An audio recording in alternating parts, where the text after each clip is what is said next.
ഭരണഘടനാ വിരുദ്ധ പ്രസംഗത്തിൽ മന്ത്രി സജി ചെറിയാനെതിരായ കേസിന്റെ വിവരങ്ങൾ മറച്ചുവെച്ച് സർക്കാർ.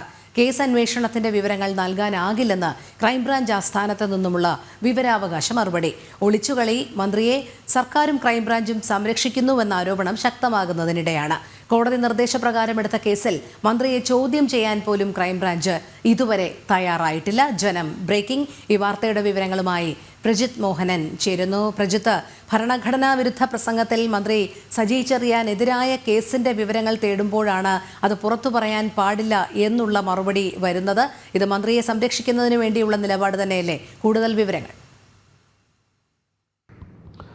2024 നവംബർ 28 ഈ നിലവിലുള്ള പോലീസിന്റെ സജി ചെറിയാനെ സംരക്ഷിച്ചിട്ടുള്ള പോലീസിന്റെ അന്വേഷണ റിപ്പോർട്ടും അത് അംഗീകരിച്ച മജിസ്ട്രേറ്റ് കോടതി നടപടിയും റദ്ദാക്കിക്കൊണ്ട് ഹൈക്കോടതി ഈ അന്വേഷണം ക്രൈംബ്രാഞ്ചിന് വിടണമെന്നുള്ള നിർദ്ദേശം നൽകുന്നത്. അതിന്റെ അടിസ്ഥാനത്തിൽ അന്ന് ഈ പറയുന്ന രീതിയിൽ ഒരു പുതിയ അന്വേഷണ സംഘം രൂപീകരിക്കുകയും ചെയ്തിരുന്നു. പക്ഷേ അതിലേറ്റവും ശ്രദ്ധേയമായ ഒരു കാര്യം എന്ന് പറയുന്നത് ഹൈക്കോടതി പറഞ്ഞിരുന്നത് സത്യസന്ധരായ ഉദ്യോഗസ്ഥരെ കൊണ്ട് ഈ വിഷയം അന്വേഷിപ്പിക്കണമെന്നുള്ളതാണ്. എന്തായാലും അങ്ങനെ സർക്കാർ കണ്ടെത്തിയ ക്രൈംബ്രാഞ്ച് സംഘം ഈ വിഷയത്തിൽ ഇതുവരെ ഒരു പരിശോധന പോലും നടത്താൻ തയ്യാറായിട്ടില്ല എന്നുള്ളതാണ് ഏറ്റവും ഗൗരവകരമായ ഒരു കാര്യം എന്നുള്ളത്.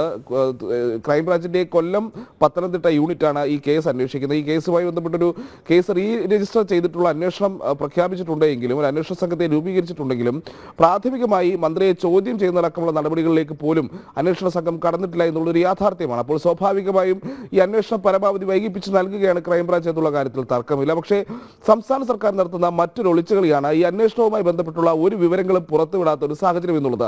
നമ്മൾ ഏതാണ്ട് മാസങ്ങളായിരിക്കുന്നു ഈ വിഷയങ്ങളുമായി ബന്ധപ്പെട്ട് വിവരാവകാശ അപേക്ഷ നൽകിയിട്ട്. പക്ഷേ അത് മാസങ്ങളോളം ആഭ്യന്തര വകുപ്പിൽ പലയിടത്തായി തട്ടിക്കളിച്ചു. പിന്നീട് നേരിട്ട് ഇടപെട്ട് നമ്മൾ തന്നെ ഉദ്യോഗസ്ഥരെ വിളിച്ചു ചോദിക്കുമ്പോഴാണ് ഇത്തരമൊരു അപേക്ഷ ഫയലിൽ ഉണ്ട് എന്നുള്ളത് പോലും പല ഉദ്യോഗസ്ഥരും അറിയുന്നത്. അങ്ങനെ വകുപ്പിൽ പോലും അപേക്ഷ പൂഴ്ത്തിവെച്ചതിന് ശേഷമാണ് ഒടുവിൽ നേരിട്ട് തുടർച്ചയായ ഇടപെടലുകൾ നടത്തിയതിനു ശേഷമാണ് സംസ്ഥാന പോലീസ് മേധാവിയുടെ കാര്യാലയത്തിലേക്കും തുടർന്ന് സംസ്ഥാന ക്രൈംബ്രാഞ്ച് മേധാവിയുടെ ഓഫീസിലേക്കും ഈ വിവരാവകാശ അപേക്ഷ എത്തുന്നത് എന്നുള്ളതാണ് നമ്മൾ ഈ ഘട്ടത്തിൽ എടുത്തു പറയേണ്ട മറ്റൊരു കാര്യം. അങ്ങനെ എല്ലാ ഘട്ടങ്ങളും മറികടന്ന് ഈ പറയുന്ന നൂലാമാലകളെല്ലാം മറികടന്ന് സംസ്ഥാന ക്രൈംബ്രാഞ്ച് മേധാവിയുടെ ഓഫീസിൽ നിന്ന് നമുക്ക് ലഭിച്ചിരിക്കുന്ന മറുപടി എന്ന് പറയുന്നത് ഈ കേസുമായി ബന്ധപ്പെട്ടുള്ള ഒരു വിവരങ്ങളും പുറത്തുവിടാൻ സാധിക്കില്ല എന്നുള്ളതാണ്. അതായത് കാരണമായി പറയുന്നത് ഇതൊന്നും വിവരാവകാശ രേഖയുടെ അല്ലെങ്കിൽ വിവരാവകാശ നിയമത്തിന്റെ പരിധിയിൽ വരുന്നുള്ള കാര്യങ്ങളല്ല എന്നുള്ളതാണ് ക്രൈംബ്രാഞ്ച് സംഘത്തിന്റെ ഒരു നിലപാട് എന്നുള്ളത്. പ്രാഥമികമായി മന്ത്രിയെ ചോദ്യം ചെയ്തോ എന്നൊരു ചോദ്യത്തിന് പോലും മറുപടി നൽകാൻ ക്രൈംബ്രാഞ്ച് തയ്യാറായിട്ടില്ല എന്നുള്ളത് നമ്മൾ ശ്രദ്ധിക്കേണ്ടതുണ്ട്.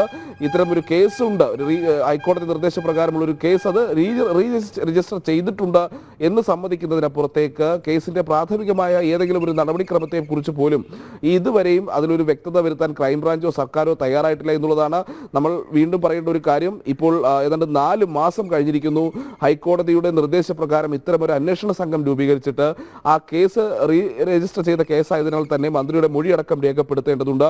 നേരത്തെ ഒഴിവാക്കപ്പെട്ട പല മൊഴികളും രേഖപ്പെടുത്തേണ്ടതുണ്ട്. പോലീസിന് വിമർശനം കേട്ടതിന്റെ സാഹചര്യത്തിൽ അന്ന് ഒഴിവാക്കപ്പെട്ട മൊഴികളിലേക്ക് പോകേണ്ടതുണ്ട്. അങ്ങനെ നിരവധി നടപടിക്രമങ്ങൾ പൂർത്തിയാക്കാനുള്ളൊരു വിലപ്പെട്ട സമയം സർക്കാർ കളഞ്ഞു കുളിച്ചിരിക്കുന്നു, അല്ലെങ്കിൽ ക്രൈംബ്രാഞ്ച് സംഘം കളഞ്ഞു കുളിച്ചിരിക്കുന്നു എന്നുള്ള കാര്യത്തിൽ തർക്കമില്ല. ആ നടപടികൾ വൈകിപ്പിക്കുന്നത് മന്ത്രിയെ സംരക്ഷിക്കാനാണെന്നുള്ള കാര്യത്തിലും നമുക്ക് തർക്കമില്ല എന്ന് തന്നെ പറയേണ്ടിയിരിക്കുന്നു. കാരണം ഈ കേസുമായി ബന്ധപ്പെട്ട് ഹൈക്കോടതി ഈ രീതിയിൽ ഇത് അന്വേഷണം ക്രൈംബ്രാഞ്ചിന് വിട്ട സമയത്ത് ഈ മന്ത്രി പറഞ്ഞത് ഇതുമായി ബന്ധപ്പെട്ട് അപ്പീൽ പോകുമെന്നെങ്കിൽ പരിഗണിക്കണമെങ്കിൽ അത് നോക്കുമെന്നുള്ളതാണ്. പക്ഷേ മന്ത്രി ഇതുവരെയും അപ്പീലിന് പോകാൻ തയ്യാറായിട്ടില്ല. കാരണം ഭരണഘടനാ വിരുദ്ധ പ്രസംഗമായതിനാൽ തന്നെ ഹൈക്കോടതി ഡിവിഷൻ ബെഞ്ച് ഈ ഹർജി അപ്പീൽ തള്ളുമെന്നുള്ളൊരു നിയമോപദേശത്തിന്റെ അടിസ്ഥാനത്തിലാണ് മന്ത്രി തുടർ നടപടികളുമായി മുന്നോട്ട് പോകാത്തത്. മന്ത്രി തുടർ നടപടികളുമായി മുന്നോട്ട് പോകാത്ത കാലത്തോളം ക്രൈംബ്രാഞ്ചും ഈ വിഷയത്തിൽ ഏതെങ്കിലും രീതിയിലുള്ള അന്വേഷണം നടത്തുമെന്ന് നമുക്ക് പ്രതീക്ഷിക്കാൻ വയ്യ. പക്ഷേ അപ്പോഴും മന്ത്രിയെ സംരക്ഷിക്കുന്നതിനപ്പുറത്തേക്ക് വിവരാവകാശ നിയമപ്രകാരമുള്ള അപേക്ഷയിൽ പോലും ഈ കേസുമായി ബന്ധപ്പെട്ടിട്ടുള്ള ഒരു വിവരങ്ങളും പുറത്തുവിടാൻ സർക്കാർ തയ്യാറാക്കുന്നില്ല എന്നുള്ളതാണ്. രോഹിണി.